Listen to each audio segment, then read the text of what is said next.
Inox Himachal news में आपका स्वागत है। आप देख रहे हैं हिमाचल दोपहर। आइए जानते हैं क्या है अब तक की बड़ी खबरें। घरेलू बिजली उपभोक्ताओं को अब 2 मीटरों पर ही मिल सकेगी बिजली सब्सिडी। सहकारी बैंक की याचिका खारिज, पूर्व कर्मचारी को पेंशन देने का आदेश। ड्यूटी से गैर हाजिर पांगी के थांदल स्कूल के 4 अध्यापक निलंबित। होम स्टे बनाने व अपग्रेड करने के लिए सस्ता ऋण दिलाएगी सरकार। 25 मेगावाट वाले 18 बिजली प्रोजेक्ट नवम्बर में होंगे आवंटित। आइए जानते हैं अब खबरें विस्तार से। हिमाचल प्रदेश बिजली बोर्ड ने बिजली सब्सिडी संबंधी नई नीति का प्रस्ताव तैयार किया है, जिसके तहत अब एक उपभोक्ता को अधिकतम 2 मीटरों तक ही सब्सिडी प्राप्त होगी। सरकार की मंजूरी मिलते ही ये नई व्यवस्था प्रदेश भर में लागू कर दी जाएगी। नई नीति लागू होने के बाद जिन उपभोक्ताओं के पास 2 या 1 मीटर है, उन्हें मौजूदा सब्सिडी मिलती रहेगी, जबकि अधिक मीटर वाले उपभोक्ताओं के लिए ये सुविधा बंद हो जाएगी। इसका असर खासकर मकान मालिकों, किराए पर चढ़े फ्लैट्स और झुग्गियों में रह रहे उपभोक्ताओं पर पड़ेगा, जहाँ बिजली मीटर एक ही नाम पर है।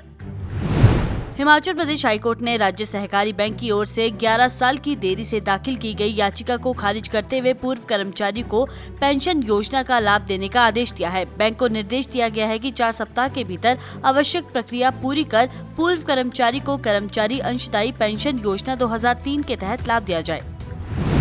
चंबा जिले के पांगी उपमंडल में राजकीय माध्यमिक पाठशाला थांदल के 4 अध्यापक ड्यूटी से गैर हाजिर पाए जाने पर उन्हें निलंबित करने के आदेश जारी किए गए हैं। निलंबित शिक्षकों को जिला मुख्यालय चंबा में रिपोर्ट करने को कहा गया है और उनके खिलाफ विभागीय जांच शुरू कर दी गई है। ये कार्रवाई राजस्व मंत्री जगत सिंह नेगी के औचक निरीक्षण के बाद हुई, जिन्होंने पांगी दौरे के दौरान स्कूल की दुर्दशा देखी। मंत्री के स्कूल पहुँचने पर कोई भी शिक्षक मौजूद नहीं था, जबकि छोटे छोटे बच्चे ठंड में स्कूल के बाहर ठिठुर रहे थे। स्थिति देखकर मंत्री ने नाराजगी जताई और तुरंत प्रशासन को जांच करने के आदेश दिए।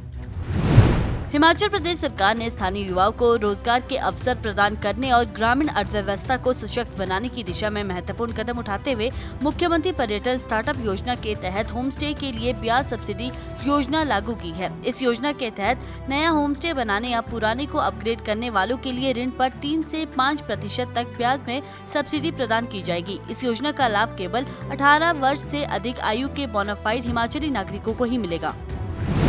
हिमाचल प्रदेश सरकार ने 25 मेगावाट क्षमता वाली 18 जल विद्युत परियोजनाओं के लिए नवंबर माह में नीलामी करने का निर्णय लिया है। ऊर्जा निदेशालय ने इन परियोजनाओं के लिए वैश्विक निविदा प्रस्ताव आमंत्रित किए हैं, जिनके लिए निवेशकों को 11 नवंबर तक आवेदन करना होगा। ये परियोजनाएं हिमाचल के किन्नौर, चंबा, कुल्लू, मंडी, शिमला और सिरमौर जिलों में स्थापित किए जाएंगे, जिनकी कुल उत्पादन क्षमता लगभग 208 मेगावाट के आसपास होगी।